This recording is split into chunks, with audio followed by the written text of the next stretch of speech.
ओम श्री शिवाय नमस्तुभ्यम। दोस्तों, शिव पुराण का दूसरा अध्याय आज हम आपको सुनाने जा रहे हैं। शिव पुराण के सुनने मात्र से देवराज को शिवलोक की प्राप्ति हुई।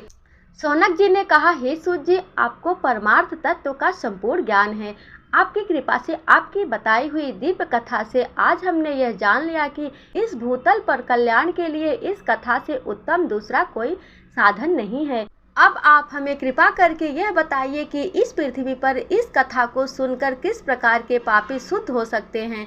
सूत जी बोले, हे मुनि, इस पुराण के पठन अथवा ज्ञान से अवश्य ही पापी, दुराचारी और काम क्रोध में डूबे रहने वाले लोग शुद्ध हो सकते हैं। कुछ प्राचीन इतिहास का वर्णन मुनियों ने कुछ इस प्रकार से दिया, जिसके श्रवण या पठन से पापों का संपूर्ण नाश हो जाता है। प्राचीन काल की बात है, एक नगर में एक ब्राह्मण रहता था जिसका नाम देवराज था। वह ज्ञान के विषय में बहुत ही दुर्बल था, दरिद्र और वैदिक धर्म से विमुख था। वह अपनी दिशा से भ्रष्ट हो गया था और वैश्य वृत्ति के कामों में लगा रहता था। उसे स्नान, संध्या आदि कामों का ज्ञान नहीं था। वो हमेशा उस पर भरोसा करने वाले लोगों को ठगता था। उसने सभी लोगों के धन को हड़प लिया था और वह एक भी धन धर्म के काम में नहीं लगाया था। एक समय वह घूमता हुआ एक प्रतिष्ठान पर पहुंच गया था। वहां बहुत सारे साधु महात्मा इकट्ठे हुए थे। वहां पे एक शिवालय था। उसकी नजर उस शिवालय पर पड़ी। उसको यह सब देखकर ज्वर आ गया, जिसे उसे पीड़ा होने लगी। इस शिवालय पे एक ब्राह्मण शिव पुराण कथा कह रहा था। तब वो ज्वर में पड़ा हुआ ब्राह्मण भी उसे निरंतर सुन रहा था। एक महीने बाद वह ज्वर से अत्यंत पीड़ित होने लगा और फिर चल बसा।